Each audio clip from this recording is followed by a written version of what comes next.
okay? I'm okay. I'm okay. I'm okay. Yeah, we're both okay. Yeah. But your Texted dad. my mom.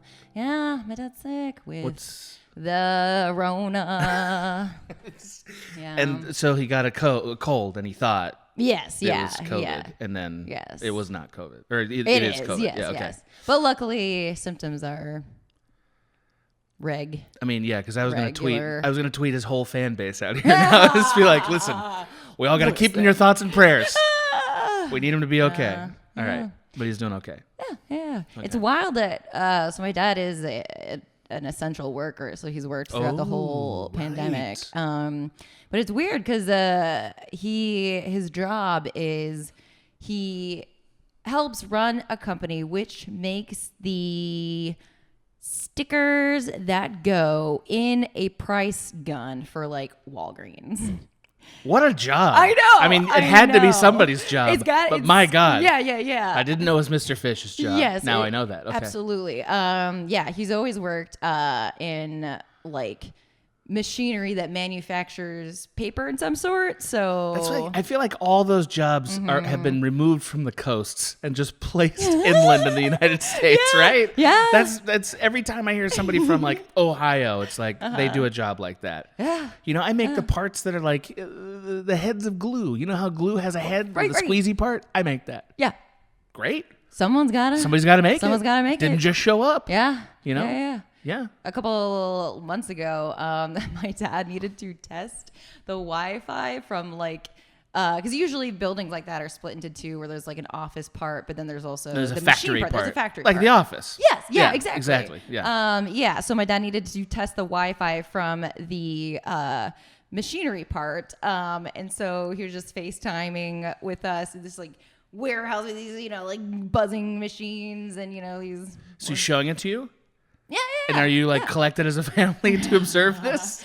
I mean, well, growing up, he used to work for a family company that did a similar thing.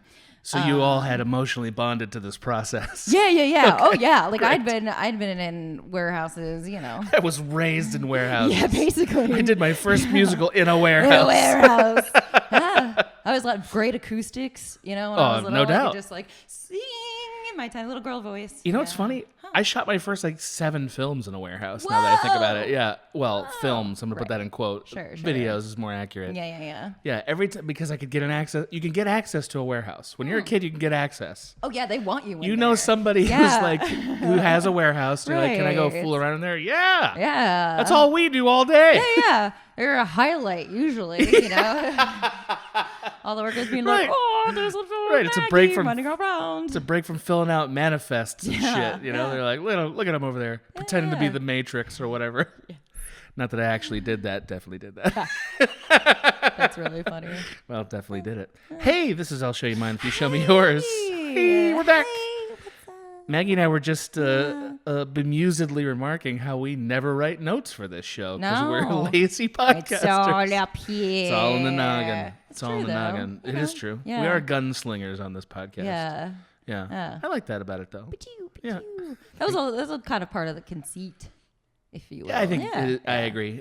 If we'd planned it, what kind of friendship is that? I not planned friendship. A boring one. Speaking of unplanned bonds of friendship, let's talk about what color your hair is right now. Ooh. Can we talk about it? Oh my God, we back. That's We're right, back. Maggie. Maggie came over to the dark side. Yeah, I did. That's right. Some of us had to live here our whole lives, but Maggie's taking a little know. jaunt down redhead lane. Yeah, I was How do actually you like very nervous. I've never dyed my hair before, ever. Oh. Yeah. Interesting. Ever. Really? Yes. You've yeah. always so that was your natural hair color. Yeah, that's my natural hair color. Oh, I like your natural hair color. Thank I like this you. too. I'm just saying. Yeah. Now in reflection. Yes. Oh, okay. I like both. Growing up, that's probably why I never dyed it, because I would get people would be like, It's a nice wow. chestnut. Yeah, like a yeah. light, But my mother is actually a born. I would go as far to say, beyond redhead. It is like orange. What? Yes, little photos of her. She is this like cute, chunky little baby with like fire hair sticking straight. Why up. didn't that hit my brain? Why did that not hit my brain? Yeah. Yeah, well, because she's not anymore. And also, as soon as she... That's why, okay. Yeah, it turned brown when she was like, Yes, the flame young-ish. does fade The when you're fame- older. Yes, the fame That's flame. what happens. Yeah. So the flame does fade. Yeah. Okay, so But how are yeah. you feeling now that you've journeyed over into these waters? I love it. Yeah, I love it. Yeah. Do you get a different kind of reaction from the world? Yeah, I haven't been out in the world fair. Like, Okay. we're so still. you don't know how this has impacted society. Right. Yet. Okay. Although the first time I did go to my friend's birthday, which was a karaoke party. It was amazing. Amazing. It was Okay, so keep fun. going. It was fantastic. Real quick, what did you sing? Some highlights. Will and I sang a duet of Jackson by, of course, Johnny Cash and June Carter. Oh no, not Yes, not that not one. that Sorry. one. Okay, Yes. fair enough. That's cute too. Yes, yeah. Okay. And that people really enjoyed that. Okay. Especially Will, because Will coming out of their shell is a very rare sight, but That's true. You have to when you're singing Johnny Cash. And Will has a very deep resonant voice. Yeah. So people were like, They got that baritone. yeah. I did not think of that. Yeah. That's interesting. Yeah. And Okay. yeah. So that was a highlight. Okay, great. Also some others. Interesting. Yeah. Far less talking heads than I would have thought. Of I would have put Psycho Killer on your right next to your name immediately. The last time I did karaoke, I did a wonderful rendition of Sugar on My Tongue. I did. That is what I want to hear. Yeah, That feels. I could just see you jangling around out there doing it. Yes. Yeah, that feels your wheel. Okay, I like both these ideas. Okay, great. So you're at the karaoke party. At the karaoke party, Yeah. I show up. It's my friends that I've known since as a wee freshman in college. Alas, Yeah. and they fucking loved it. They were like, "Oh my loved it. god!" They were like, Okay. "It's you, but it's a little bit different," So that felt very validating. Lots of high fives and embraces. Lots of high fives. Yes. Notes were written back to Embraces. Michigan. Yeah. Good work. Yeah. Good work, all. The lake tribes were awakened by it. Great. That's what I wanted to hear. Okay. What else is new, bro? What else you got? What's on the docket with you these days? Oh my goodness. Well. Uh-oh. I know. Well, I was gonna say I know what game you're playing. I'm currently playing Civ 6, and I can't put it down. I like Civ 6.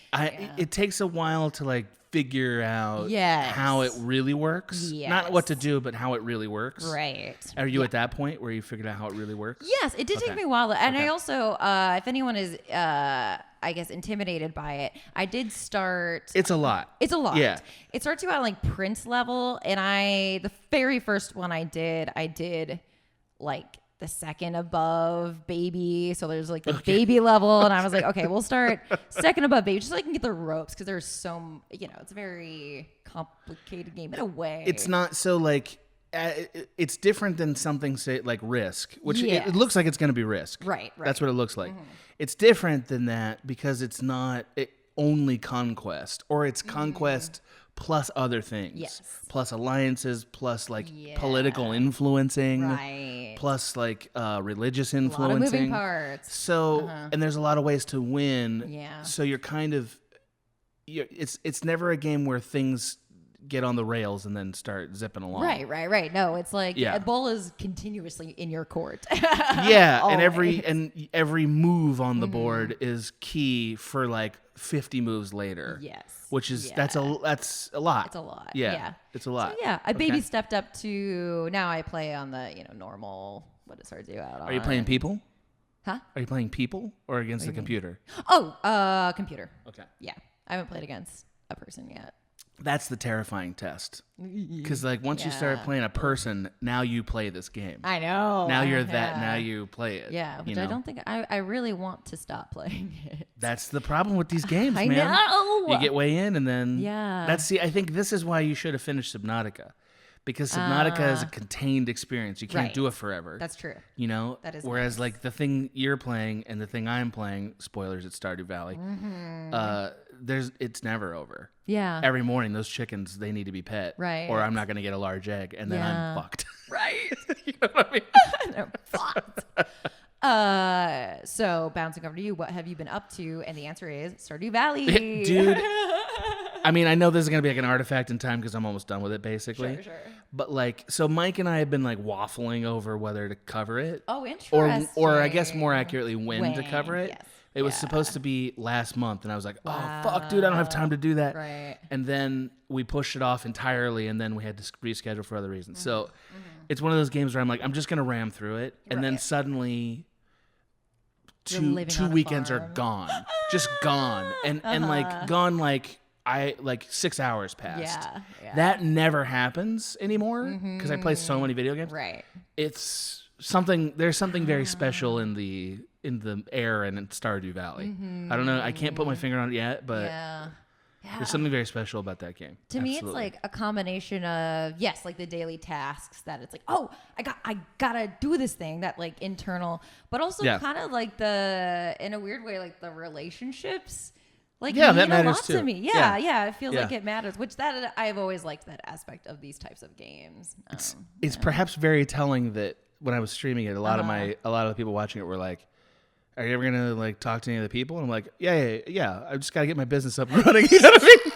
Like, I spent a year just not even talking to them. Really, like, I gotta get these fucking hops planted, man. Then I gotta get my IPAs cooking. I gotta make a couple of barrels. Yes. Then I'll be free. Then I can talk to them. You know, like that's. Gotta get the sprinkler so that I can. If I don't have a sprinkler, what the fuck am I doing? I'm out there with a watering can every day. That's a nightmare. It's a fucking nightmare. Yeah. So Stardew Valley, it's a lot of crack and cocaine. Yeah. I'm getting more serious about dog again.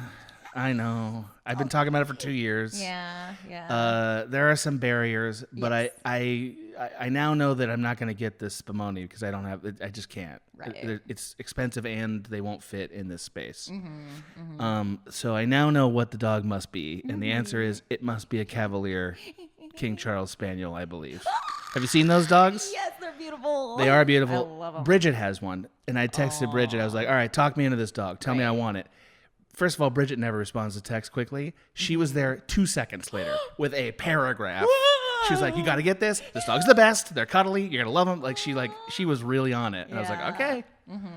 All right. I'd met her dog. I like her dog. Yeah. I forgot the dog's name, but she was cute. Aww. Yeah. She had a lap ride cracked for sure. You know? Yeah. So I'm thinking about that. That's fun. Yes. Yeah. I shouldn't say more about that thing. So I'm not going to say the next thing I was going to say. All right. But potentially some stuff's going on with that. Mike and I are finishing a script. You and I are talking about a script. We are. We had a chat. We had a chat. We had a chat. We went all the way to a restaurant. We'll save the details for the next one. But yeah, we went to a restaurant. We ate food and talked about a script. Would you care to tell the audience what you ordered at the restaurant? Clam chowder. Clam chowder. She was really excited about it, and it was it as good as you'd hoped? The clam chowder. I did preface it with I have eaten a lot of clam chowder. Yes, in my day. that's why I mentioned this. Yes. And it was good. It was good. It didn't seem great by your facial expression. It wasn't the best I have ever eaten. And also, to be fair, it wasn't like this place was like pushing the clam chowder on me. You know, it seemed that's like what was funny about menu. it. Yes, that was what was funny about that pick. I was like, I guess we haven't. I was like, I'll right. take it. It'd be like if you went to like a burger stand and then ordered their tacos. Yeah. Are their tacos good? Maybe. Maybe. But it's a burger stand. Yeah. Yeah, that's what you did. Yes. I respected that move. Yeah. I liked it. I did, however, also get that lava drink, and that was, well, how was that? It was great. It was not very alcoholic, but I don't care. Like that, I don't get fancy drinks for the alcohol. Yeah. Actually, I get them for the sugar. That's what you're getting it for. The taste, the presentation. And just the having of a drink. Yes, the having of a drink. I understand. Yeah. Well, we'll go into more detail. Probably not about the menu items. About what that trip was like in the bonus episode that we will be recording right after this. Let's be honest. But today we're going to get into a topic that was the runaway hit of our of the vote. Maybe tell me that, but I don't remember.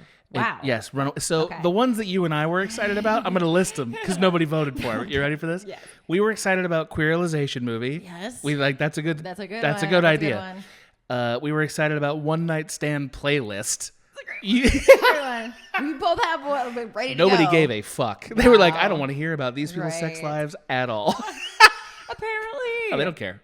Maybe, they don't care. Yeah, so that's here it. We are, I guess being rebels. Vault doing exactly what you have asked us to. Exactly. So, but what they really liked was your suggestion, actually, which is the Rebel movie. I forgot that was mine. I always forget what is That's mine. because you pick all the good ones. Everyone you pick is the good one.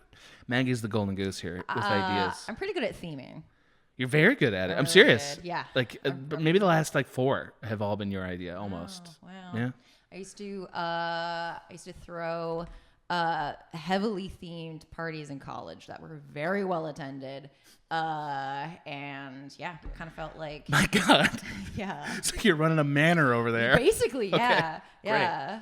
I love hearing that. That thrills me. Yeah, one day I'll list them all. I still have every single party I ever threw. Yeah, you have like a registrar of people who signed in and shit. Are you like one of those people? No, like, mine was an open invitation because Okay. I do not believe in ostracizing people. you don't so- believe in a curated get together. No. Yeah. But that is the brilliance of a theme. A theme is almost like it takes care of that for itself because people will be excited for the event, the theme. It's like I could be there or not. Fuck me. It's about the It's an ideological curation. exactly. Very Yes. clever. So Yes, like when you yes, say yes. it's mermaids, a certain percentage of people, most of the men, are not going to show up for that. Right. They'll be like, mermaids, I don't want to do that. Right. Theme is the fucking Catalina wine mixer, and That's a home run. yeah, That's a home run. run. Everyone needs People know to go to exactly that. what to wear. We Yeah. know exactly what's going to be happening. Polo shirts and an attitude. Yes. Absolutely. Yes. Well, before we get into our topic, I think we owe some people some thanks. We do. We owe some people some thanks. Yeah. Here are the names of those people who are owed thanks by us. The I'll Show You Mine producers, beginning with Travis Bevins. Thanks, Travis Bevins. Thank you, Travis Bevins. Thanks to Math Demigod. Thank you, Math Demigod. Yeah. I do like math. Enough to worship this person? Not that person. I No, would a consider different- worshiping math. Like, if I was in an ancient civilization and people were Sure. just like math, right? I'd be like, I'd be like, yeah. actually, Yeah. there's something I'm to gonna that. I'm gonna make a temple. Yeah, It's gonna yeah. look like a division sign. Yeah. It's gonna be so cool. There's numbers everywhere. Yes, numbers everywhere in these noble poses. Like, look at that 9. Yeah, That's a it's heroic beautiful looking 9. Yeah. And also years later, people would be like, that's a little self-aggrandizing because like we invented numbers. So you're just kind of That's absolutely Worship what would yourself. happen. Yeah, That's why you got to go to war. yeah. Congratulations. Prove it. Yeah, that's right. Got to go to war. Thanks to Driftless. Thank you, Driftless. Wonderful. Yeah, Thanks to Evan Fineout. that's nice. That's a nice name. You like? Yeah, I've liked Fine that out. name. Yeah, that's. Well, like I a mean, last name. yeah, it's a perfect name for jokes. Yeah. But for Oh, the one sure. joke that we did, Yeah. Mr. Fuck Around and Find Out. That's my favorite joke. I don't know how I'm going to top it. So, hey, forgot Evan, about it till thanks. I'm now. going to, I'll put some time into this, Evan, but that's the best I got. Yeah, so. yeah. In Yeah. fact, yeah, you don't stop Yeah. putting time into it. That's You right. did it. Do you want to thank this next person? Yeah, thank you, King Donna. That's actually who we should worship. She would love that. Yeah, I know, Trust me, yeah. she would love that. Yeah. The fact that name was uttered out loud by me on a podcast was brought to my attention by no less than 3 different people. Wow. Because I had vowed to this person I would never say their name out loud because I do not accept their regime I do. and never will. I know you do. I know you do. Yeah. So henceforth, it'll be you that's thanking this person. Wow, because you already went back on your word once and you don't want to do That's it right. again. I'm a man of my word. Yeah. That's right. Sometimes. Yeah, I'm mostly a man of my word. When it's convenient, it suits me. That's right. Maggie's doing an excellent face that unfortunately can't be translated over podcast. Yeah, no. Thanks to Jeff Beef, who can Beef. easily imagine this face, no doubt. Oh, sure. Yeah, Sure. why not? He makes it too all the time, probably. I bet he does. Probably. I bet he does. Also, what if Jeff Beef's not even a guy? That's and most of these people Even might better. not be a guy. Most of these people might not be anybody. Yeah. You know what I mean? They're bot accounts Yeah. that I may or may not have set up. Adam is secretly running our podcast. Can you imagine? Pulling the strings. Just to flatter myself for this. Yeah, just for ego. What a move by me. Thanks to Ben Menasha. Thank you, Ben Menasha. Yeah. You know, this person's a chess master. Oh my god. Yeah. Wow. Did you ever know anyone that was like really good at chess? I did. I had a math professor, not professor. He was a high school teacher, but becoming a professor who he taught AP stats. So here's the best thing about AP classes. You know what AP is? Yeah. You guys have that? Okay. Yeah. AP classes in high school, you took the test in May, right? Right. And so the remaining month and a half of school, you don't have to learn anything. Yeah. So this is what he did. He was like, you know what we're going to do from May to June? Chess. Whoa. He just taught us chess. Whoa. All the moves, all the strategies and shit. And he was just one of these guys. Like that just just knew everything. Yeah. He was a Ben Menashe type. Wow. Yeah, he really was. Huh. Yeah. Like traps. He loved traps. He had this really funny laugh every time somebody put a trap. like you sprung a trap on somebody. Like his intestines a giddy glee. He had so much glee out of it. So much glee out of it. Also, he had the best disciplinary system I ever saw a teacher have in high school. Here's what it was. We were working off overheads. Does that put this in context? Wow. Yeah. Woo. I'm old. So we were working off overheads. So anytime anybody'd act out in high school, he would just say the word of the misbehavior that you did. That was very disruptive. And he'd just write a letter for what that was by your name in some file he was keeping. And you're like, fuck. Like, he was so good at it. It was this like mind game that was very counterintuitive. Right. Write it down. And you're like, damn it, I got a D. I don't know what that means. Yeah, he trapped all of you. Yeah, he was trapping us all day long. He was like a knight bouncing around in squares you can't imagine. You kind of have to be a teacher. There's different strategies. A high school teacher? But being a trap, that is trapping kids. That's one of them. Sounds miserable. Yeah. Who wants to do that? I'm sorry, I don't want to belittle it. No, I just wouldn't want to do it's that. It's because Yeah. the disrespect that we both gave our teachers and also have seen dished out. Although just having to forage through the problems instead of like you can't teach the subject. You're dealing with you can, but you're right. And you're underpaid the whole time. And really, that's a whole other thing. Yeah. That's a whole second thing. Yeah. Anyway, Ben Menashe, thanks for chess. Yeah, thanks for inventing chess, Ben Menashe. Oh, it's a time traveling person. Thanks to Luke Andrew. Thank you, Luke Andrew. Everybody's best friend. Yeah, he's the guy that he comes into the bar. Everyone's like, "Hey, Luke!" Right? Yeah. And then like he buys most people a beer. Yeah. Nobody asks what he does. Right. It's a little bit shady. Drink called the Luke that is just like beer and a shot of whiskey. Sure. Sure. Or the opposite. Just a mug of whiskey with a shot of beer in it. That's the Luke. I'll take That's the Luke Andrew. It's been a rough day. Ooh, yeah, that's going to be a rough night, too. You're going to be fucking unconscious for most of it. Yeah. So don't drink the Luke Andrew. Hey, thanks to Luke Andrew. Yeah. Thanks to Maggie's favorite, Bro J. Thanks, Bro J. Thank you. Mm-hmm. Thanks to Melissa. Thank you, Melissa. She's in witness protection, right? We agree on that. Oh, definitely. Yeah. Although I was about to say, one of my best friends from college, his girlfriend's name is Melissa, and she's wonderful. But maybe that's her. Maybe she is in the witness protection program. Do you ever? I got it immensely complicated. I know. Tying these threads together. Yeah. So just to be clear, thanks, Melissa. Her best friend's girlfriend in college who is now in hiding. Yeah. And listening to our podcast. Thank you, Melissa. Yeah, she's wonderful. What made her so great? My friend, his name is Michael Milazzo. Call him Milazzo, obviously. In fact, Mountain Man Milazzo was his nickname. That man doesn't deserve a first name. If his last name is Milazzo, that's all he ever needs. Yes, he's got everything he needs. Yes. Yeah. He now is basically saving the environment by analyzing the air. He's a scientist.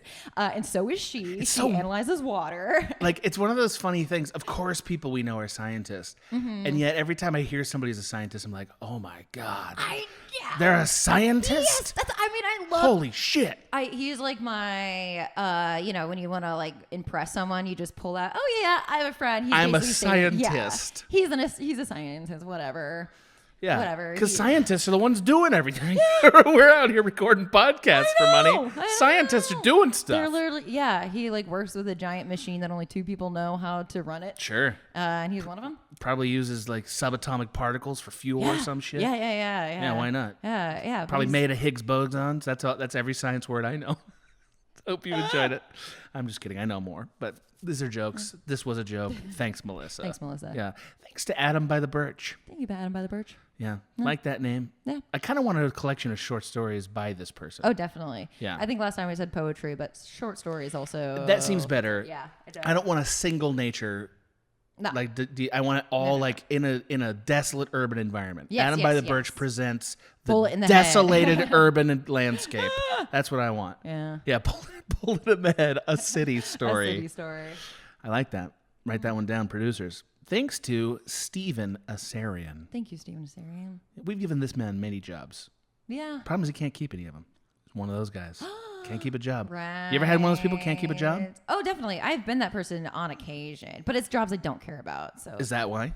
Yes. Okay. And also ADHD, many people that suffer from the affliction have noted that it is pretty hard to keep a job that you don't care one iota about. Maggie, there's been a major change in my life that's happened in the last 3 months, and I need you to know about it. It's I started watching TikToks from like just couples that are or like that are just doing funny things. Yeah. I don't know why I got into this. Weird. There's a billion of them. Okay. Yeah, I'm And I just sure. got hooked. I just like now I watch them all. Right. Because I'm some fucking old maniac. Yeah.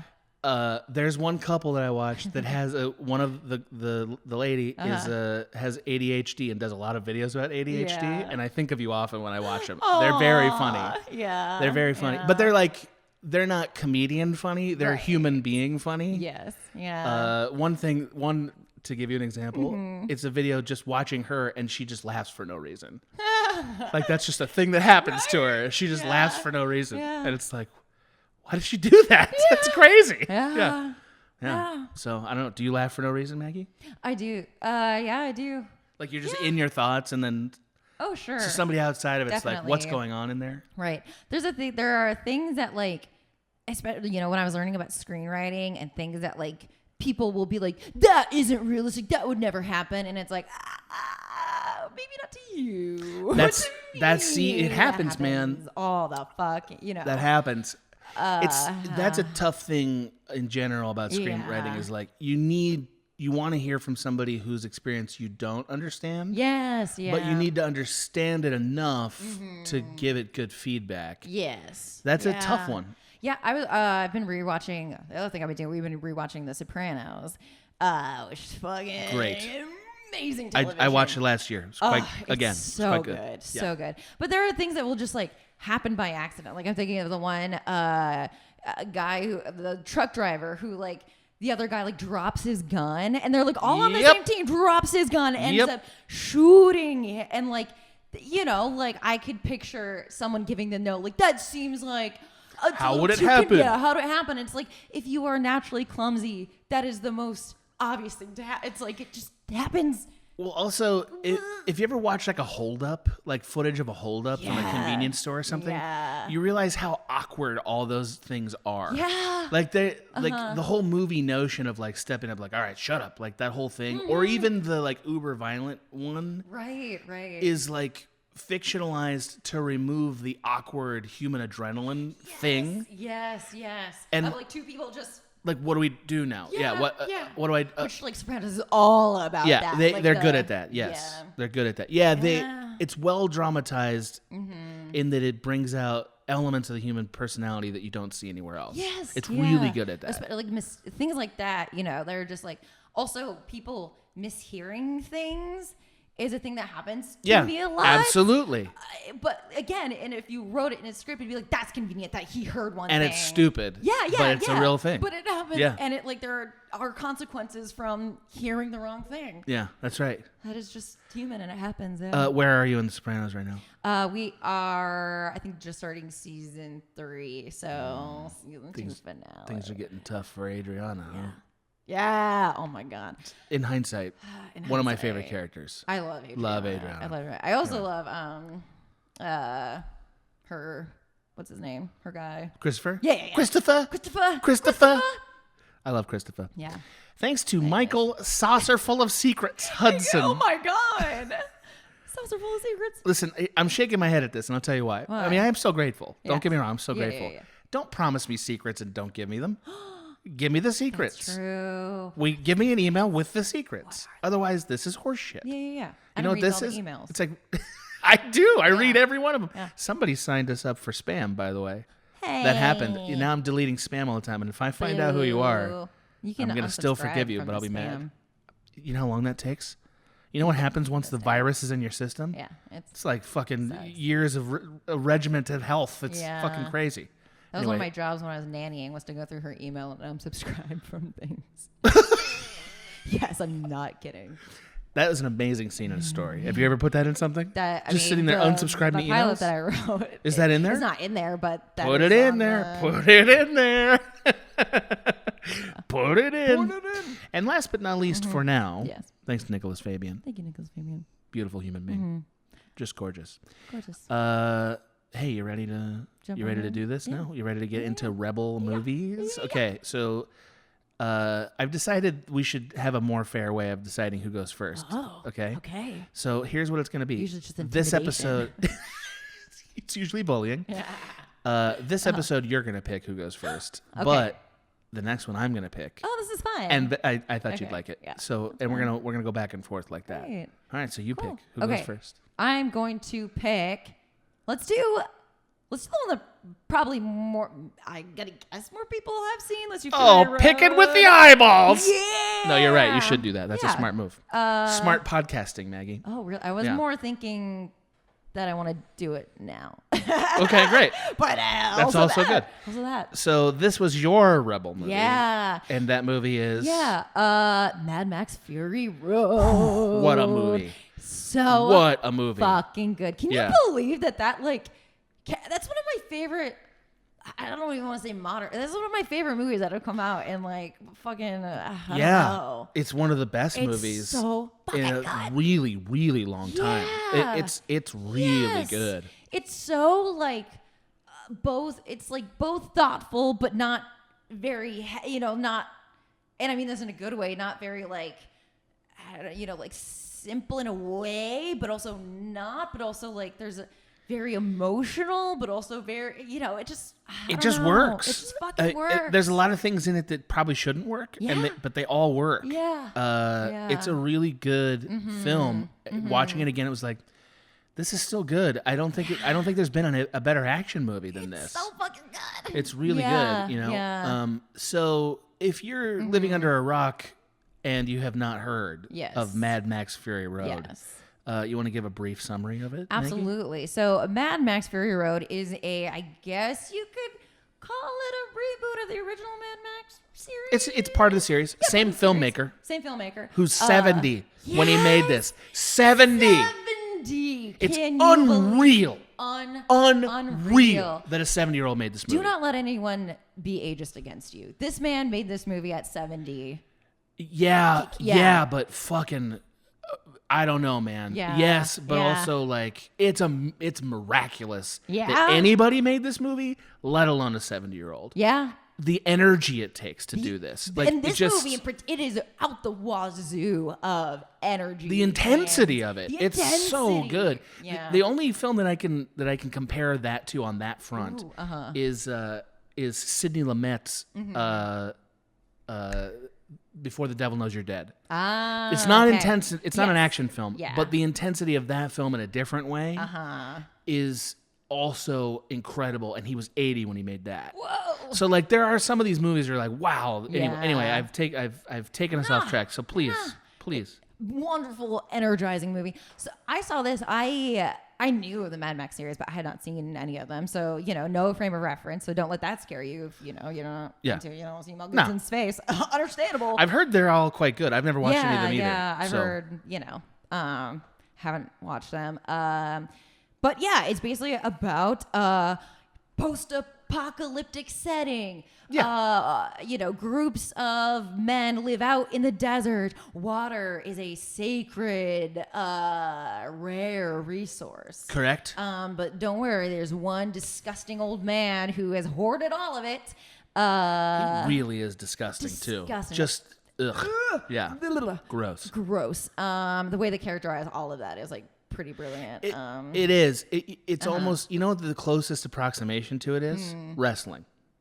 Yes, Like I feel like very it's wrestling vibes. all the good Yes. stuff from professional wrestling. Absolutely. Yeah. Like I know that sounds kind of belittling. I don't think it No. is. I think it's actually smart because it's Yes. theatrical in a Yes. fun way. Well, it's also Yeah. kind of about it because it is about how these people in power mythologize. How the way that he talks to his subjects, like that is also Absolutely. wrestling. It's like a fake mythologizing of these people for show, and that is also what they are doing. And let's just remember this came out before 2016. yeah. So like that also, like that component also is startling. And I mean, and Yes. I don't even just mean Trump. I kind of mean just like the gerontocracy thing. Yeah. Like this is sort of an inadvertent commentary on that. Yeah. Which I really like.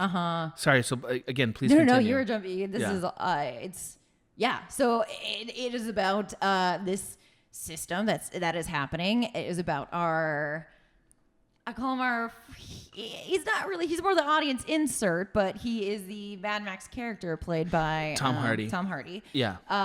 However, the real hero of the story is Furiosa, played by Charlize Theron. Charlize Theron. All of our brains are melted now. Have you noticed that? Our brains? We just don't remember stuff. Yeah. It's It's Yes. the pandemic, right? Yes. Something happened. Everyone I've talked to has said Because that I they can't remember stuff. Like it's like, Yeah. what the fuck happened to me? Yeah, I've always been a face person anyways, but it's only gotten worse. When she looks at me, she just sees glasses and a beard. That's it. I look like an emoji to you. That's so good. Black frames. What's your name? You got it. You know you. Thomas Hardy, funny enough, is a kind of everyman-looking dude. I think. Yes. Yeah. Absolutely. Great actor. Great actor. Seems like a kind of rough dude, but a great actor. Great actor. Yeah. Love him for this. Yes. Yeah. Perfect role for him. And again, almost like while you're watching it, it's like, this is kind of fucking perfect because you know who's going to watch this movie. You need that character because you can't just open on Furiosa being the hero. You know, you're going to get every guy eye rolling. Yeah, maybe. And being like, I can't. Maybe That's like my cynical view of it. I don't think you're wrong though, because again, it's not 2022; it's 2015. Yes. So culture shifted Yes. seriously after this. The thing that I was struck by on that front is it was impossible to do the plot elements with just one hero. Yes. There had to be two, Yes. just because most of the movie takes place on a truck. Right. So one person somebody is has to shooting, drive someone it. is driving, Yes. which is also brilliant Yes. because, like, to me, this kind of works against a lot of the things that we've just seen so many times in action movies, Yeah. where it's like the hey blah blah blah. But this is a lot about like teamwork. Yeah. And I picked it as a rebel movie. One, because actually I was surprised that no movie was really jumping out to me besides this. Like, I was trying to think of something that I saw when I was like younger, or something that, really put a fire in me when I was, at the time, or That you rebelled to. yes, that I rebelled. And yet you realized that didn't really happen to you. Right. Or at least I didn't have a piece of media that really spoke to. I had music. Like, if we had done Rebel album, I absolutely could have picked Sure, stuff. of course. But as far as a movie, this was like one of the first times that I was like, holy shit. Yeah, what feeling did it evoke in you? Because So- you're like, what, 25 or something when this movie comes out? I mean, sorry, not to date you too much, but That's, roughly. roughly. You're 20 yes. redacted when this came out? Right. Yeah. No, but yeah, definitely around then. And then, like, I'd seen every action movie under the sun. What this movie did to me and for me is, one, growing up, at least in my experience, you grow up with all these like hero figures that are men, but when you're a young girl, you don't see a difference between men and women. So you're just like, oh, I'm like that too. Like I'm Luke. Yeah, Oh. I like Leia, or like, I also love Leia. I would rather dress up as Leia, but like I Sure. can see myself in Luke. I can see myself as a hero. She's got better outfits, too. Yeah, Let's be honest. Way better outfits. Funner attitude. Way more attitude. Yes, Yeah. And I like Mark Hamill. Not Yes. shitting on, but go ahead. Please continue. So like you can, pick up things of, women characters, but if most people are going to see themselves in the main character because you're watching, That's the it's like- point that's of the a movie. Point. That is Yeah. the literal point. And it is not until you are slightly older that people start telling you that you're not them, or that you can't be them, or that... So that was an external influence that gave you that realization. Yeah. Oh, absolutely. Interesting. Yes. And that's different. That's surprising to me. Yeah. It is, I've definitely talked to women that have had it both ways, or it's like, they never saw themselves, so they didn't see themselves as hero. I hear that story a lot now. Yes. But many are like me who did until people started saying they could only dress up as Leia. You can only be the girl Power Ranger. You can only be, you have a role you must perform. You have a role you must perform, and there's an unsaid like belittling of that role. And it's not only that, but you are also the least important of So that's absolutely true. Right. Yeah. And so to me, that all came later. So I always knew it wasn't true. It wasn't true. It was like, you're dumb. You're lying. Like that's not true. But to me, this was the first time watching a woman hero. Not only that, her goal is to help other women in a terrible position. And she really takes over the movie. Yeah. And I don't mean that in a bad way. I mean in a great way. In a great way. Because Mad Max, we don't get much to really connect to him for about half the movie. Right, which is confused. It's kind of confusing like you empathize with his it's like, oh, I don't want that to happen to me, but you're kind of he's just a portal into the movie. And also because the energy is so frantic, you kind of aren't like, he's Max because that's the title of the movie, and that's who he is. But like you really don't know anything else about him other than he must have had a daughter that he betrayed. Right, must have had a daughter. Or lost. Yeah. But they don't even get into it that much. Oh, you never learn it. You never learn anything about it. Right. It's just a flashback that And then he's kind of this faceless. When I say faceless, I mean he's in a metal mask half the movie. Right. You literally half the movie. His face. Yeah. And he can't talk for most of it. Yeah. So he really is just a portal, and we're sort of looking for a hero. Yeah. When we finally meet Furiosa. Yeah. Yeah. And that was smart, I think. Yeah, absolutely. That was such brilliant filmmaking, and like knowledge of how people watch film and knowledge of audience. Yeah. And I mean, it fits into the themes, like the whole like Valhalla, like the Valhalla. The worship of like this very particular type of masculinity is all like woven throughout this. Recognize me. Yes, witness me. But no, but so at the end of the movie, when their character says "witness me," not either of the heroes, I think he really tied up what that means. Yeah. And actually, he finally got it right. Yeah. He finally said it in a way that was like, yeah, that's what this was always about, right. and you found it. Yeah. And that was cool. Yeah. And you're right. It is a very masculine idea. Right. And it feels like that. Right. And it's Absolutely. like, I mean, those women who are, again, for people who haven't seen it, there is like a group of women who are like the breeding women who are just basically sex slaves. To this maniac who owns this little. Basically, the guy owns a well. Yeah. And because he owns a well, he's got about 50,000 people that are basically his slaves. Right. That he's sort of. He has these like town hall meetings where he gives them a little water to maintain power. Right. It's very dystopian. Yes. And he, revels in that power. Yeah. And then Furiosa is introduced to us as a person leading a war convoy with a different city-state. Right. For him, and that's for him. Again, she works for him. Yeah, which makes her to me she's the a ultimate warlord. Rebel. Yeah. Yeah, so like that group of women, them saying "witness me" is like see me as a human being. Yeah, they made a lot out of that. Yeah. Yes.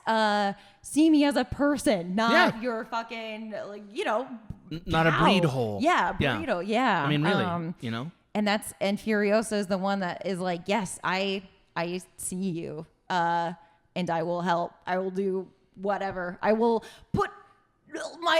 Basically, it's a suicide mission of I'm going to go against the biggest power that we know because it's the right thing to do and because I see you as people. Yeah. Yeah. And because I can't let it go on any longer. Yeah. Just couldn't let it go on any longer. Had her fill. Which makes sense. Yeah. Totally makes sense. Yeah. This was also, again, going back to having seen a lot of adventure movies, women are often put in danger for the enjoyment of the men watching, which is like, again, growing up, that's probably the thing was most uncomfortable seeing all of the time growing up. Is it because they trigger the hero response, like I gotta save her? Yes. I mean, thinking back to Water, it's like these two. I hate that movie. I hear you. Right. And it's like, so women are constant, and as that was a really bad movie for women. Yeah, it really was. When you're watching it, it's like, oh, I'm supposed to be treated this way. Otherwise, the men, it seems to be a system in which if I'm not treated like absolute shit, then there's nothing for the men to do. It's like a system that reinforces. You're a itself. commodity. Yes, in that movie, yes. in that movie, the women are commodities. The little girl is a map, and and her older guardian is a sex slave, basically. Yes, yeah. I mean, you see a lot of women as furniture, women as plot devices, women as anything but people. And that is really hard to watch over and over and over and over and over again. And especially with the added layer of especially like women in sexual, like Princess Leia being tied up as a slave, and that is kind of, again, hard to watch over and over and over again because people watching it are also enjoying it. Like they love seeing Leia in it's the somebody's sex fantasy. outfit. Yes. Yeah. So it's like it's the bikini. Right. Like that is everyone thinks of the bikini. So again, it is both within the story, not treating her as a person, but then compounded by the fact that the audience watching it is also doing the same thing that the bad guy is doing. But you can call yourself the good guy because you like Luke, but you're all looking at the woman as if she's an object. Which is just so maddening. This movie could have easily gone the Waterworld direction. Yes. And I doubt people would have even raised a fuss about it. Honestly, because I think because it just would have. That makes sense plot wise. Right. I mean, it would have been sort of under what we might call the Mad Men banner. Yeah. Where because in Mad Men, actually, I was thinking of it when we were talking about The Sopranos earlier. They're really good at bringing out those weird in between emotions too. Yeah. But they definitely justify a lot of cruelty because of the times. Yeah. So this movie is an interesting thought experiment because it's not reacting to the culture with this decision in the same way. Yeah. If it was made in 2022. I don't think we would be quite as excited about this decision that you're talking about. Right. Because it would seem like responsive to the times. Right. Instead of being a freely chosen, They could do anything. People were could not wait to watch this movie. But also nobody was asking for this movie. Yes. It's a movie that nobody was like, can we get Mad Max back, please? And can we have Who a was female? asking for that? Literally nobody was asking for it. Right. Right. It really was unasked for, which made it such a treasure. Yes. Yeah, absolutely. Such a treasure. And all to say is this is an action movie where as a woman viewer, I felt so taken care of. I felt like the women's perspectives were important. They were not, or it was the stories about them rebelling against the idea of being objects. I mean, that's the heart of the movie. Yeah. If you don't like that, you don't like this movie. Right. That's the train that carries all the emotions of it. Yeah. So to me, it put a lot of thoughts that I have always had while, watching every action movie ever made. Yeah. It gave me an action movie to be like, I see, witness me, I felt witnessed. Yeah. Great summary of it. Yeah. I also like it because it's not Charlie's Angels. Yes. You know what I mean? Yes, and I'm not here to belittle Charlie's Angels. Right. That's fine. But Charlie's Angels to me feels like, what if we try to do an action movie, but it's just kind of girls for guys and they do some girl stuff. Yes. Yeah. And there's nothing wrong with that. Right. Go ahead, but it's not about things that they would care about necessarily. Right. Yes. There happens a lot. It's where they will write a lot of times it is men writing a part that again is still, and again, not to, because all things under the sun, it's just we get so few of a Furiosa that it's it is usually men writing women again for at least somewhat a self for a male purpose. Audience. Yeah, because that's what we understand. Right. I mean, that's just a real problem. Yeah. It's going to always be a real problem. Yeah. Because there is a perception gap that exists between men and women. I mean, it's a thing, So anytime men are writing women are going to have some problem with that. I speak that as a person who has written female characters a bunch of times, so it's a thing.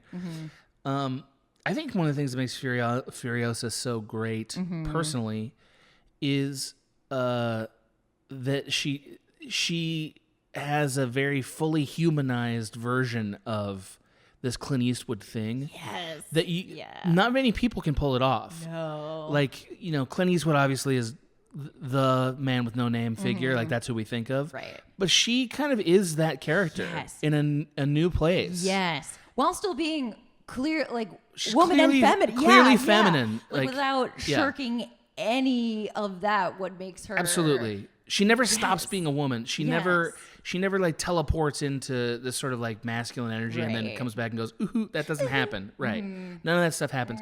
I also feel a little bit like, I don't think anybody thinks that that's what she is, but it's nice to reflect on it now that some time has passed. And our media has shifted some in this direction. So it's nice to look back and go, oh yeah, this was kind of a big marking point of a shift that we were all ready for. Yeah. Yeah. We were all ready for it. Yeah. And I think has done, for better or, obviously there are other movies trying to do a similar thing, but, do it to a less successful degree. But I think it did open the doors of like, I don't know, like, we can do this. It's fine. Well, in fact, it's great. It was so great because like I feel like Charlize Theron had sort of drifted a little below our public consciousness at that point. Yeah. Like not gone, but we just sort of weren't thinking about her like we were, 10 years before or whatever. And this movie was like, she came firing back. It was like, oh yeah, she rules. And it's also not the kind of thing I'd seen her do before, really. Yeah, no. We've seen her ish, but never like this. Never, again, like you said, like this, like the intensity here. The intensity. The intention. And she is very intense. Yeah. Have you ever seen Monster? Yeah, I love her. She's great in that movie. Yeah. She's great in that movie. So she's done intense roles, but she always rounds them off with like some real humanity, and we always find a way in. Yeah. And that's kind of what makes her better than a Clint Eastwood type character. Right, she's like, no, I don't need to be in every, I can be a person. I can be a person, and you will still fight, Absolutely. You will still be here with me, Before we get too far down the road, can I just say a few things I like about Fury Road? Please, that's basically... That's okay, great. I just didn't want to interrupt you. The thing that I will always remember about Fury Road is the moment I was sitting with my brother, and my brother was like, let's go see this. So we went and saw it in the theater. And the moment the camera came around the truck and revealed the guitar playing dude was one of the greatest moments in movie history. Yes. That was one of the greatest moments. Like, I don't know where, but somewhere. Yes. I'll just recklessly say top 100 somewhere. Yeah. Because it was like, oh, okay, this movie knows exactly where we're going. Because before that it was like, this is kind of zany and it's fun, but like does it understand? Right. Or is it silly? And once we saw that, it was like, oh, okay. No, it understands. This rules. Yes, like this is good. Absolutely. Yeah. Absolutely. Best stunt work I've ever seen. Incredible. Yes. Best stunt work. Yes. It is a masterclass. Like, it's astounding what they accomplished. Yeah. Astounding. Yeah. As a filmmaker, it like makes my eyes water. Like it makes me tear up thinking like, how did he do it? Yeah. This is a masterpiece. A true masterpiece. I don't know what won Best Picture that year. I don't even remember. It should have been this. It It's absolutely should have been this. So good. I mean, maybe I'll be like, oh no, that was the year Gravity won or something, but I don't think so.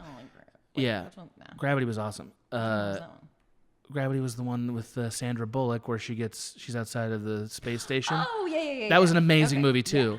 Yeah. Yes. You're gonna look it up, but it kind of doesn't matter because Fury Road's a movie we all still care about 7 years later. Yes. There's not a lot of action movies like that. Right.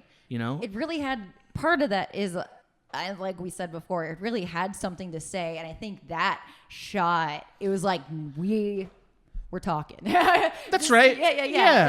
And like, it dared to have a little something to say. Yeah. Not even a lot. Right. Like right. This wasn't like profound. But it was well executed and meaningful and took its time and really good. Like that's it. What a great film. So Mags, do you think it's time to maybe transition away from Fury Road? Yeah, I do just want to see. You want to see what one? What one? Yeah, okay. Maggie's looking it up. Don't worry, I'm not going to edit a minute of this out. Picture, 2006. Not going to edit a minute of this out. This is all going in. You're welcome, patrons. Wait, no, that was... It's 2015 is when that happened. Maggie's struggling to find this. Me narrating it is also not helping. Let's find out. Oh, okay. Sorry, Spotlight. Oh, shit. Okay, That's the same year Spotlight? Any other year, it would have won. Spotlight's really good. Yeah, those are two very incredible movies. Yeah, we don't think about that year that much. No. Spotlight rules. Spotlight fucking rules. All right. Well, I take it back, I guess. Yeah.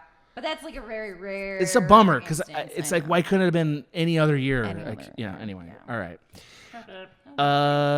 Shall we move on to my film? Yes. Yes, my film. Had you ever seen this film before? No, I've seen some of his other films, but not 400 Blows. This is The 400 Blows, which, by the way, is it's a French film. It's the first film by Francis Truffaut, I believe, Francois Truffaut. And it's actually not well translated. 400 Blows is not a good translation for what that phrase means. The phrase means to raise hell. That's an equivalent. Oh, okay, yeah. Because I was thinking more it's a euphemism. Like Yeah, it's a euphemism for to raise hell, but I think it's intentionally playing on the other part too.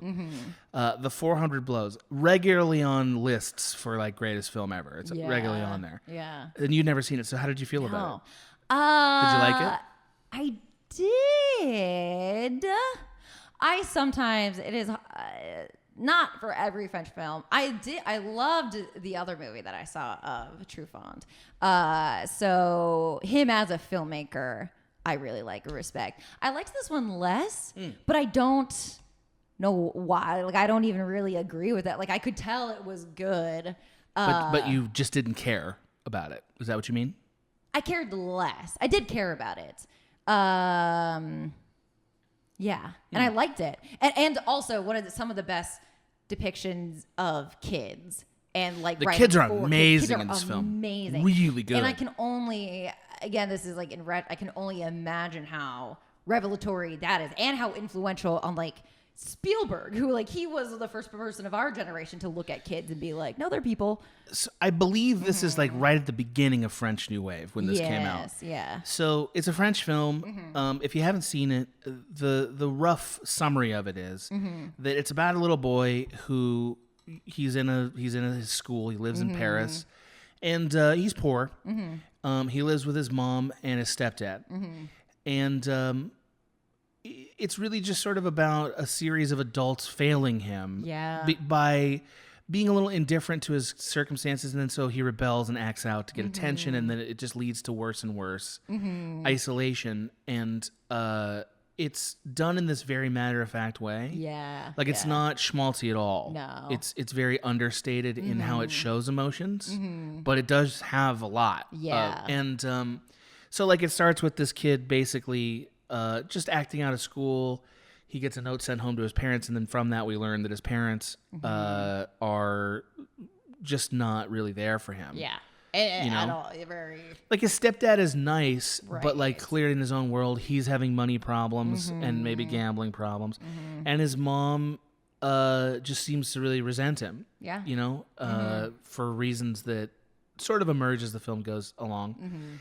And so this leads him to not ask for their help and not get them to sign off on a paper that they needed to. So he skips school the next day. And because he skips school, he has to lie when he comes back to school. And he tells the schoolmaster one of his parents died.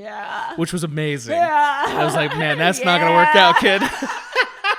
That's not going to work out, kitty. So then he gets, then his parents are furious with him. He's disgraced them, so he runs away. And I guess I don't want to spoil everything because I feel like maybe people need to watch this. Yes. I guess it's definitely like if that doesn't sound enticing to you, still I would say it's beautiful. Like I loved watching it regardless of it's what was not happening. like again, it's French New Wave in the sense that it's not, there's nothing cinematically done about it, right? Like it's not using the traditional like music and close-ups and all the stuff that make people feel things. It's not doing that. It's very carefully documenting it. One cool thing about it is that it comes directly from the director's personal experience. Yes. Like, apparently this is what his life was like. Yeah. Which is, that blows my mind. You know, because this kid's life is really hard. Yeah. Really hard. Like, he's living in a closet, basically, and his parents don't care about him. Yeah. And you know, in fact, you get hate why. it. Like, they hate him, They hate yeah. him in a way that's like, this kid's a disappointment. Right. And he's a pain. Yeah. And not just a pain because of him, he's a pain because he's a kid and we wish we didn't have him. Right. Like, it's just so clearly that's what it is. His parents shouldn't be married. They don't like each other. Yeah. She's cheating on him, a thing that comes up very early in the film. And then a detail that kind of never impressed itself on me until this time Ooh, yeah. is he has a friend who's also kind of instigating a lot of the problems. Yeah. And his friend is crazy rich. Yeah. Crazy rich. Like, his dad is like a member of a gentleman's hall, and like they have like paintings lying around their house, and like he can live in a whole wing of the house and never get seen. Yeah. And it just sort of like it goes to show, like, oh yeah, there sort of are different paths for how people become this troublemaker kid, and his friend is never going to pay any consequences. Right. Yeah. Like, his friend's never going to get any better, and he's going to get away with it his whole life. And this is the person we're always talking about when we talk about privilege. That's what we're talking about. Yes. He's Both that instigators, one of them receiving the consequences, the other one not. Yeah. Just because of how the dice rolled out. He was born to Right. rich parents, that's it. Right. And they both probably have very absent, unloving parents, so they arrive at the. It's very the clear same they do. place. Yeah. Like, his parents, this other kid's parents, like, they won't be in the same room together. Yeah. So like, he's also being neglected, Right. and he also is suffering in that way. Right. Yeah. But I mentioned the wealth thing because this is a really early film, and I just wasn't tuned into it as much, like, 15 years ago when I last watched it. Now I'm like, oh, that is a huge part of it. Money, it's a huge part of it. You know, it really is a class story. So he ends up going to jail.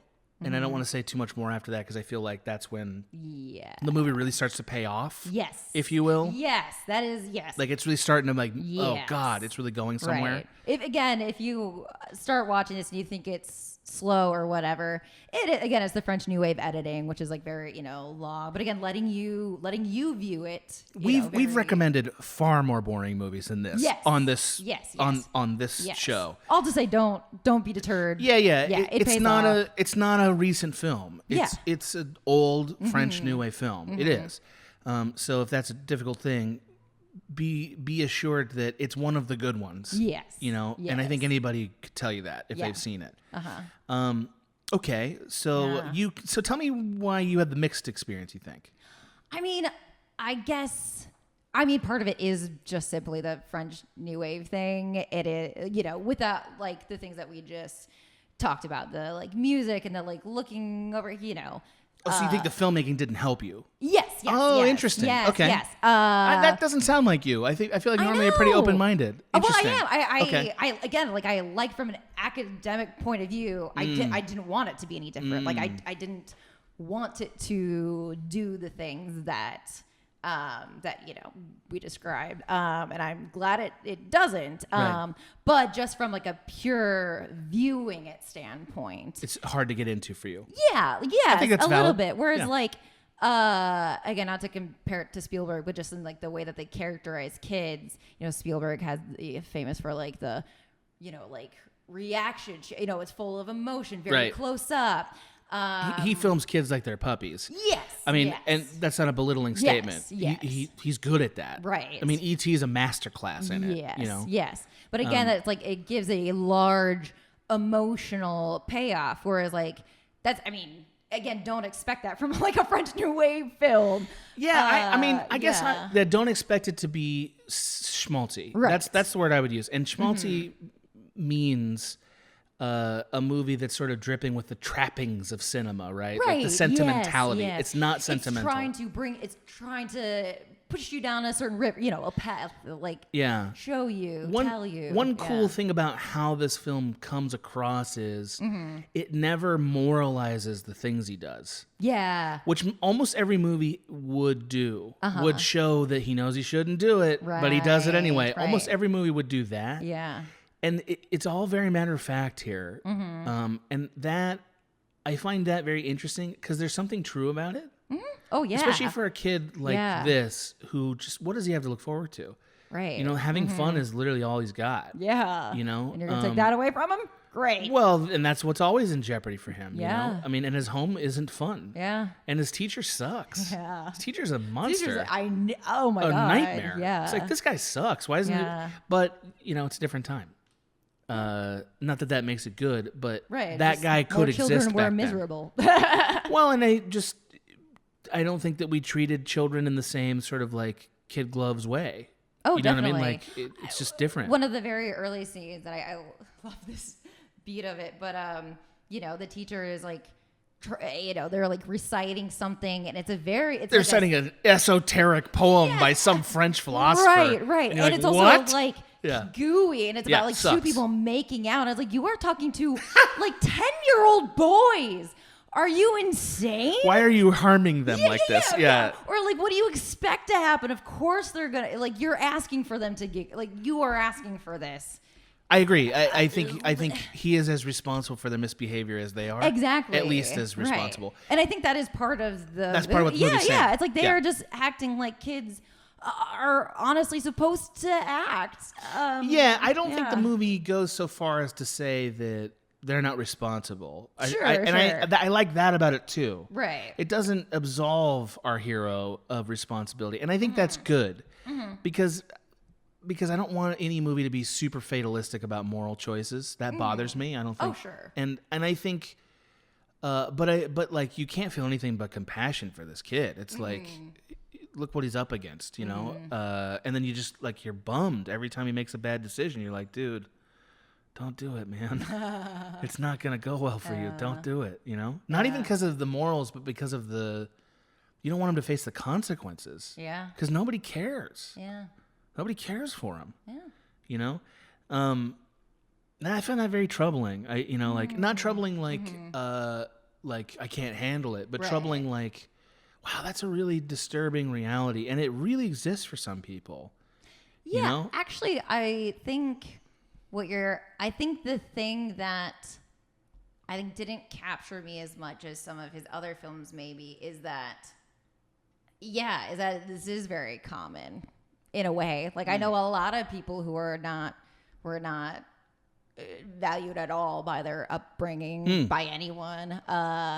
And that this is just a reality. But also why I like it feels very documentary, and it is based on his own experience. This isn't a 1 in a million tragedy. Right. This is a really bad story. Yeah. But you might know somebody who has a story like this. Yeah. Absolutely. Right. It's not supposed to be the terrible story of this one kid. This is going to be the worst story. It's like no. It's a commonplace story. Yeah. And it's that's presented the point that of it. way too. Yeah. Yes, that's the point of it. Is like, yes, here's one story. Now times that by however many you want to, and there are that many children that this is what's happening in the world. Yeah. I mean, it really is eyebrow raising. Certainly there's some things that wouldn't happen this way in like our country right now. Oh, sure. Like the way that the teacher's treating the kids, I don't think would go. Right, I don't think that could happen now. Yeah. Or not for very long, it wouldn't be a matter of course, but a lot of the other things here, it's like, you don't know what people's home lives are like. Yeah. And I say this because, I was raised conservative, as we all know now. So, like, I still have the part of my brain that's like, but people are responsible for their actions. That's a very conservative viewpoint. And I still think that's true. But this movie really rounds that off a lot. Because it needs to. Yeah. It's like, what chance does this kid have? Right. I mean, look at him. Yeah. How the hell is he ever going to come out and, could he have buckled down and been good at school? Right. If he was good at school, maybe. Right. That's the thing. Yeah, but he wasn't good at school. Wasn't. He was boring. Yeah. This really defeats the, the pull yourself. You just didn't try hard. The bootstraps narrative. Yeah. Like this is a refutation of that. Be like, nah, some people's lives are just like this. Again, because we have these sort of, this is going to be very, we all know exactly where this is going, but we have kind of one size fits all structures for kids for a pretty long time until their adulthood. Yeah. You know, like this guy needed something different than what the structure was. Because he just did, you know, like, and I just, you know, just watching him. One thing that like hit me is like I saw the little man in him. You know what I mean? He was like such a little man running around. Yeah. He's actually very responsible in a lot of ways. That's part of the. Like he like cooks for himself and he like takes care of the trash. Does all these things kids, shouldn't have to. I would never have done any of that stuff, you know. So like it's funny because in a way he really is a high performing person at his age for being independent and learning how to take out for himself.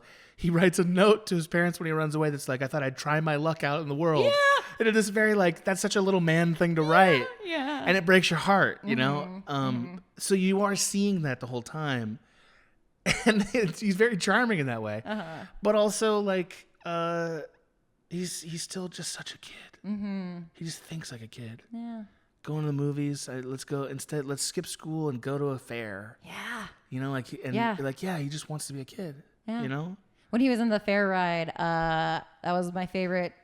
That exact ride was my favorite ride at the Barron County Of course Fair. it was, because you're a maniac. I know. That was never a fun ride to me. I'm like, nah, I'm going to get sick. I don't want to do that. I felt very connected to him in that moment. It fits him, though. You know? Yeah, it it's fits like, him. give it to me. Yeah. Right. Yeah. Well, and also it's a great picture. He's like sort of slammed against the wall, you know, like, and the best he can do is sort of like barely jostle against it. Yeah. But he's having fun. Yeah, and I guess I do want to come out and sort of push back on the traditional sort of like bleeding heart part of me.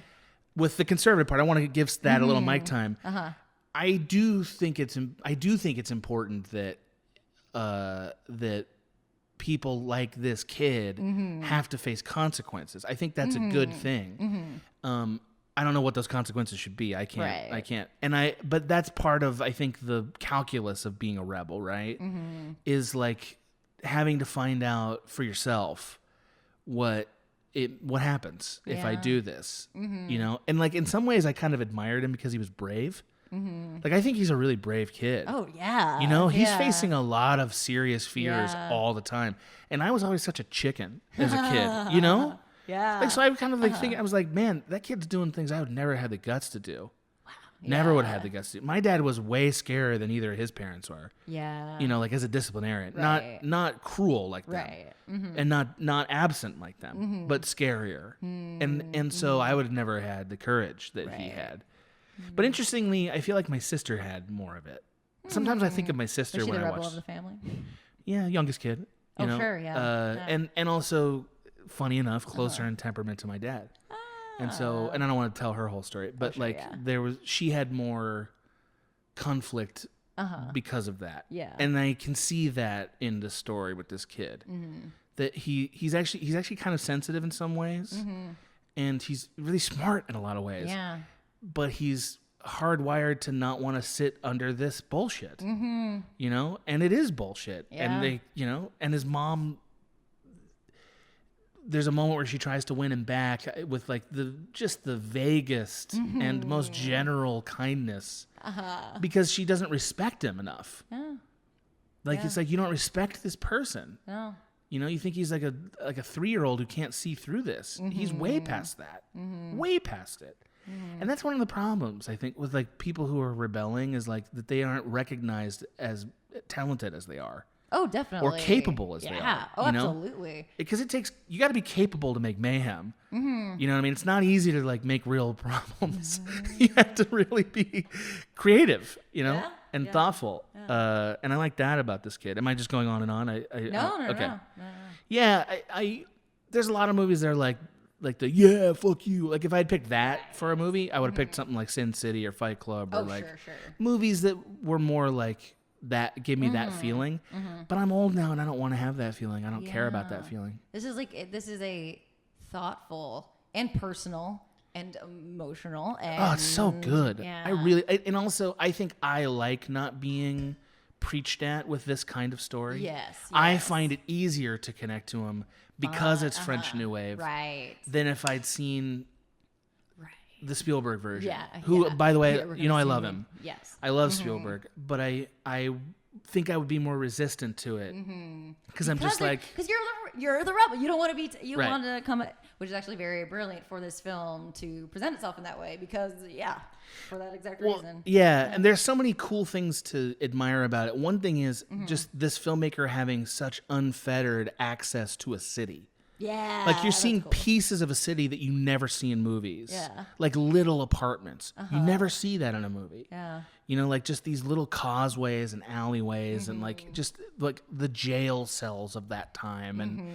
stuff that's like you don't make that. Right. You can only find it. Yeah. You know, because these are things that have been built on older cities that had to be like Mm-hmm. retrofitted and stuff, and you feel that. You know, and that part is so cool, and it is beautifully shot, Beautifully shot. and also effortlessly shot. Effortless. That is, yeah. You know? It feels effortless. They don't have coverage a lot of times. Yeah. Like a lot of times they'll just shoot a scene and it's like that was it, and they'll cut to a new angle if they have to, Right. but mostly they don't. Yeah. And it makes you feel the same way you feel about a home video camera because a home video camera can't do coverage. Yeah. Yeah. They can only shoot the one Yes. angle they have. It feels very personal. Yeah. Yes. Yeah. There's a power to that if you can block it well as a director. Which this is. This guy's yes. fucking awesome at Amazing. that. He's Yeah. very good at it. And that is awesome. I would say, I guess, I'm sure people were hoping for like the guitar sting version of these films.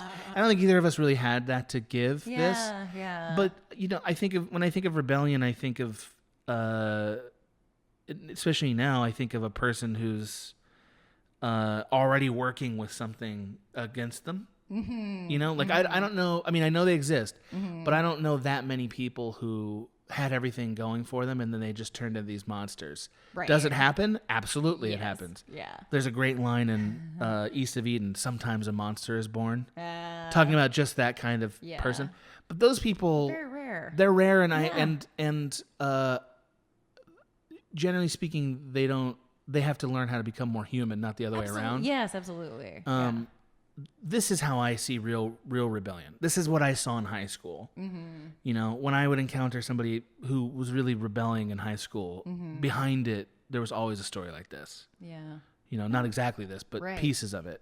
You know, and so it's like, it's worth remembering that. Yeah. Even when I don't agree with where they are or what they're doing. Right. There's a person back there Yeah. that has some pain that made this happen. You know, but they're still responsible too. Both Right. things. Both things. Both things true at once. Both things are true at once. It doesn't have to be either or. That's all I have to say about that.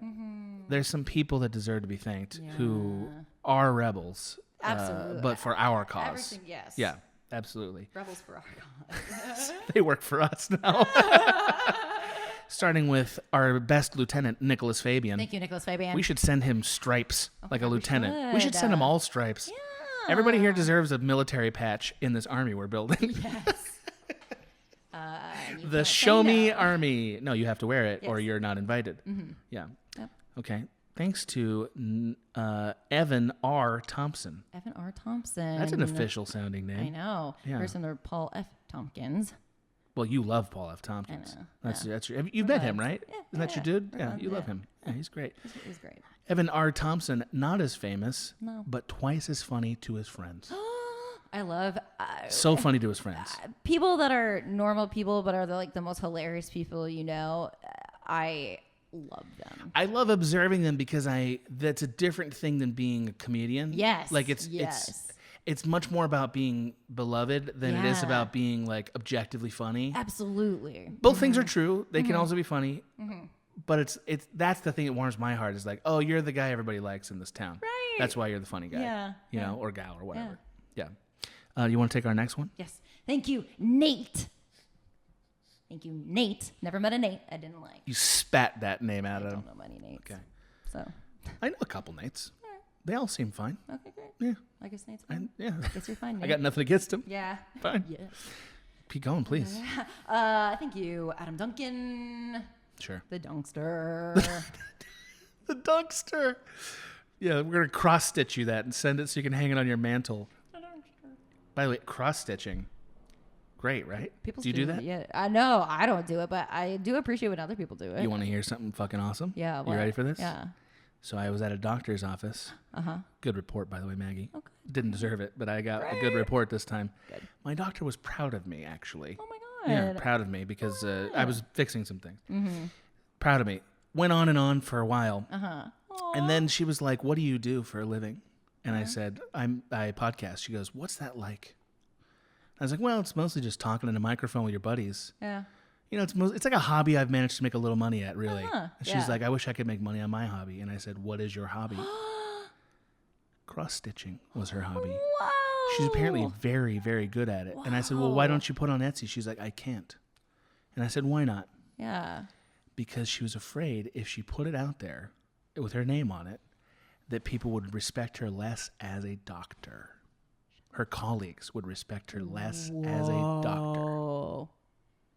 It really broke my heart. That is really honestly, I'm sad. still sad thinking about it. Yeah, that's sad. Because also she could use a pseudonym. I'm sure people might of find course. out. But I was just like, dude, you deserve to enjoy it, man. Yeah. If you enjoy it, like, you're a good doctor. yeah. You know what makes you a good doctor? Being good at being a doctor. Right. You're already And passing that, talking man. with you. Yeah. Yeah. Yeah. And like I was like, you know what, man? I'm gonna do this one health goal. Right. You do this Etsy goal. And she said, okay. And then as she left the office, she's like, I'm not gonna do it. I was like, fuck, man. She's not gonna do it. You inserted the seed. Maybe she'll change her mind. I hope so. Yeah, that is really it just sad. doesn't it make you sad? Like, I'm actually sad That's thinking really about sad. it. Like, man, it's so cool that she has a hobby like that.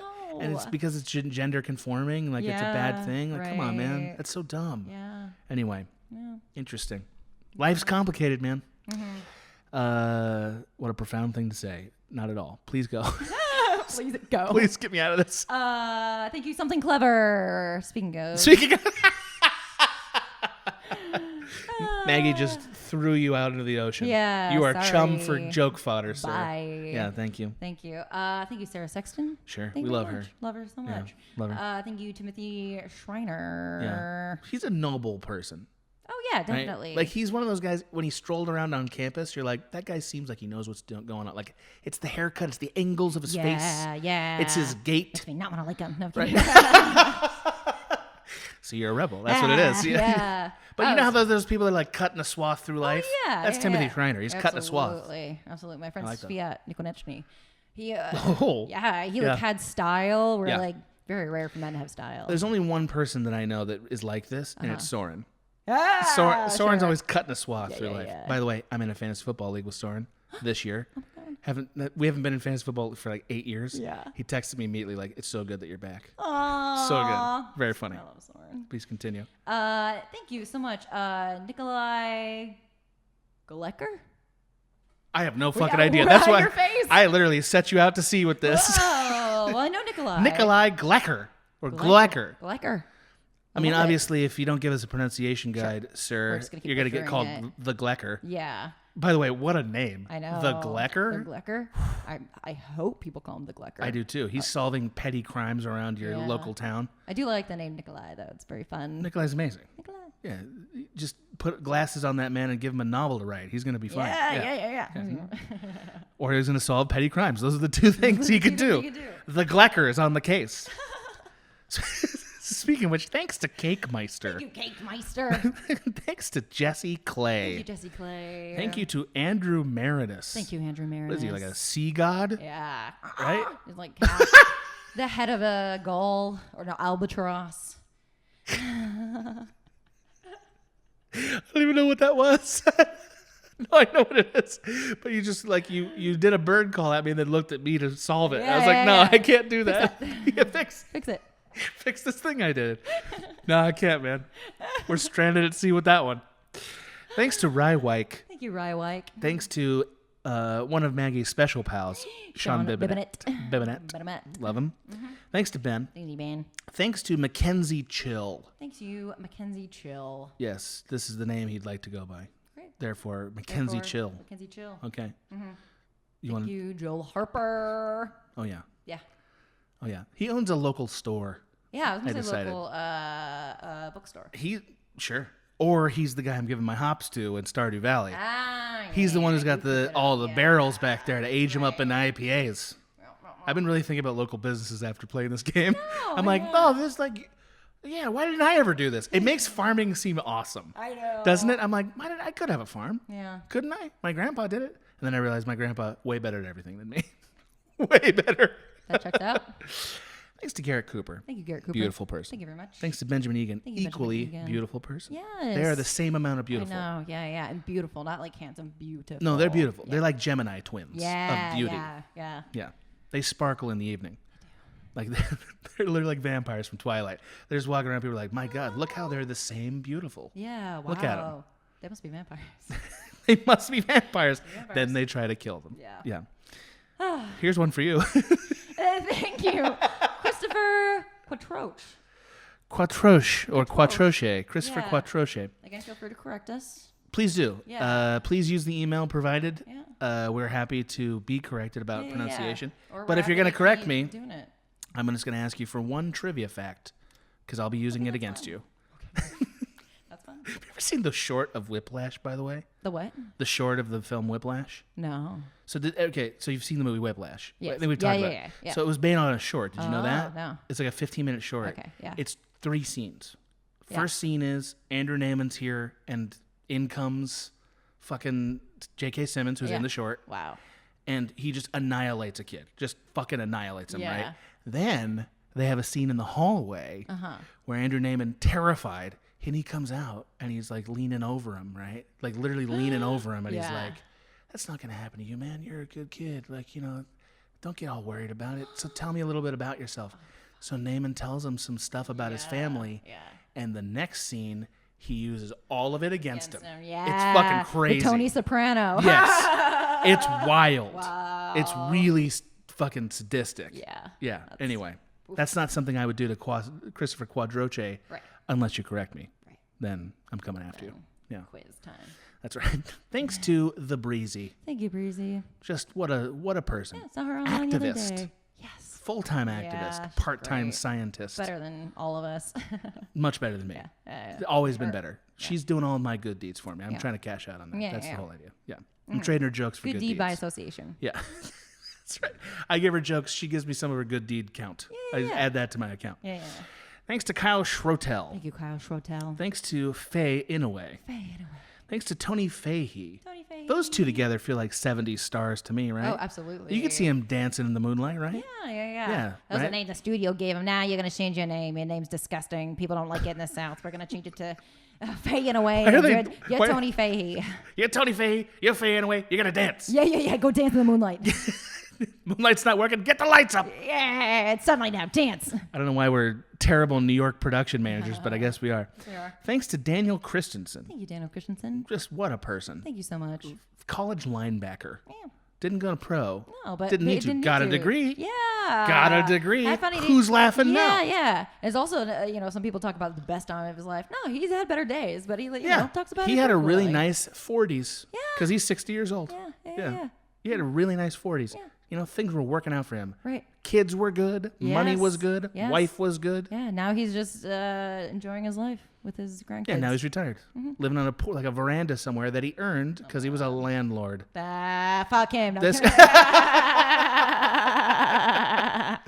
We learned just enough to hate you, Daniel Christensen. Thanks to Taylor Carriage. Thank you, Taylor Carriage. That's your favorite. I do like it. You love Taylor Carriage. Yeah. You love Carriage House is fun. her. Oh, yeah. Yeah. There's nothing not to like about this person. No. Except their landlord. Okay. Then we hate him. Yeah. And thanks finally to Maggie's actual favorite. Adam Tamium Jello. I have a lot of favorites according to you. Keep saying it. This is the first time you've ever remarked on it. I've known that I've been doing it for a good year. I'm like, okay, well, I guess some of them are, some of them really are your some are favorites. favorites. Some of them are not. No. Yeah. Not going to say which ones are which. No, you never know. Adam Tame Jello, though, that's a real one. Yeah, for sure. Of course. Yeah. Why wouldn't it be? Ugh. Why would I lie about that? Well, we've done a lot here We've done today. a lot. Yeah. It's actually kind of hot in here. Am I Those right? Rebels. Yeah, a little bit. A little bit more. It's hot outside. Yeah. That makes sense. Well, probably you're like half my size, so you're probably not on the hot train. Okay, well, hope you guys enjoyed that. Yeah. Sorry it wasn't quite the guitar sting you were looking for. I mean, I think, That's just a take from two Rebels. So. Yeah. Maybe you'll get pictures of both Maggie and I during our goth phase for the cover of this. Right. Who knows? Well, it's really funny. Our bonus episode ties into this a little bit. Well, of course it does, because it's always high school. Yeah. Rebellion is always it's the time. You don't rebel when you're a middle-aged person because it's like, against what? You mean you're a revolutionary? Yeah. Well, I mean, okay, yeah. but that's I wouldn't use the word rebel. Yeah. Rebels. I'd use very different words. Oh, you're an anarchist or something? Yeah. Sure. Yeah. Okay. All right. Bye. This has been a Small Beans endeavor. We're a bunch of pals who make podcasts, sketches, music, web series, and movies. The Beans always have new ideas percolating, so make sure to check us out at patreon.com/smallbeans. That's patreon.com/smallbeans, where you can browse all of our current and past content, see what we've got planned in the future, and learn how your support can help the small beans grow into huge, giant monster beans.